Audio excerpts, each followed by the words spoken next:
And let's move on to the bottom of page 3 in the notes for 6.7. And we're going to move away from just plain old negative exponents and variables and use negative exponents in the context of scientific notation. So we're going to start by just some basic practice of moving numbers to and from scientific notation. Hopefully this will be a review. Hopefully this was a Math 20 topic that you covered and you felt good about. If not, please get some help right away. I'm going to do these problems kind of assuming that you already have a handle on scientific notation. If you don't, again, we can get you the extra help you need, either individually, with a tutor, through the Student Learning Center, Multicultural Center, any of those.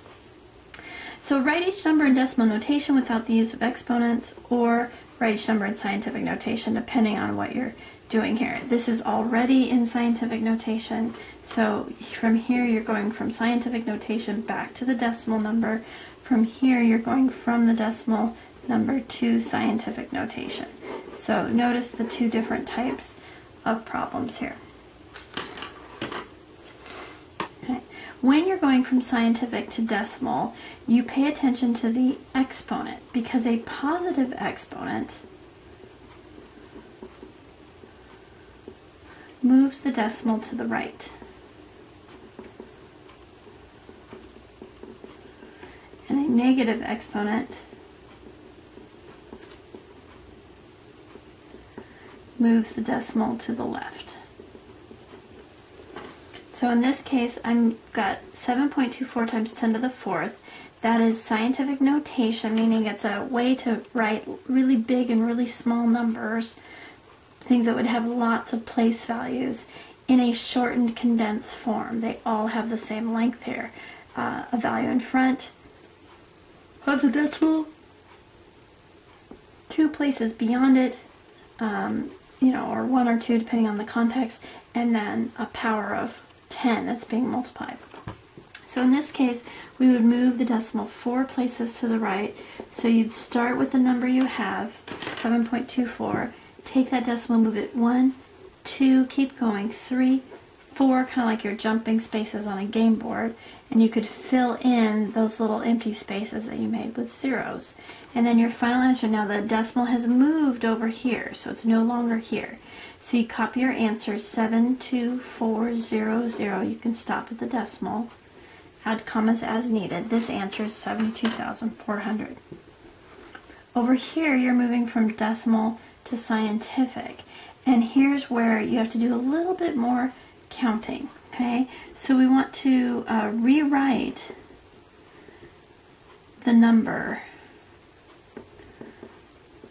with only 1 digit to the left of the decimal. And let's be more specific, 1 non-zero digit to the left of the decimal point. So if this is our decimal point right here, then we're going to move this, and right or left will come into play in a little bit here, but in this case we want to get it past the 1, so we're headed to the right, and it's going to land here so that we have 1 number to the left of the decimal point, 1 non-zero number. Okay. And then we have 1.03. We rewrite that number here that we've got. So our new number is 1.03 times 10 to the something. Now what is that something? Notice in scientific notation, the number told us which way to move the decimal. Positive would move the decimal to the right to create our big number, 72,400. Here's our little number here, a very teeny decimal, very small measurement. And our value, our exponent here, is going to tell us which way to move the decimal. Well, if this is our scientific notation and we want to go back to the original, this number would tell us how we would get there. Scientific notation is a way to shorthand how to get back to the real number that we were dealing with in the first place. So 4 to the right would get us back to 72,400. What kind of movement of the decimal would get us back to the original? Well, if this is where we landed, to get back we'd have to go 1, 2, 3, 4, 5, 6 to the left. So a negative 6 would get us there. In other words, 6 to the left would take us back to the original number. 6 to the left would take us back to the original number. Okay. So when you rewrite the number with only one non-zero digit to the left of the decimal point, the next thing you would do, pardon me again, the next thing you would do is you would add that number to times 10 to the something, and then you would select an exponent that would then turn around and move the decimal back to the starting spot.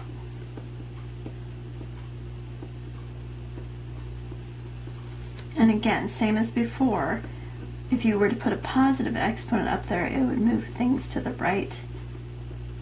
If you put a negative exponent up there, move things to the left. Now again, that's when you place it up here and you're trying to get it back to the original number. So another way to think of it is, well, I moved to the right to create the scientific notation, and when we're creating scientific notation, moving to the right creates a negative exponent.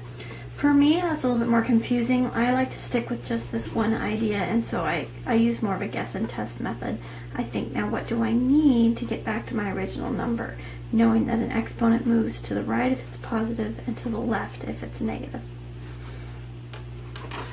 So with that being said, take a moment to copy and talk through what you have seen in these last couple of examples about scientific notation. Note any questions you might have about it, and then try these on your own. Number 86 and number 98 from page 403. Pause the video so that you can try them on your own, and then we'll reveal the answers.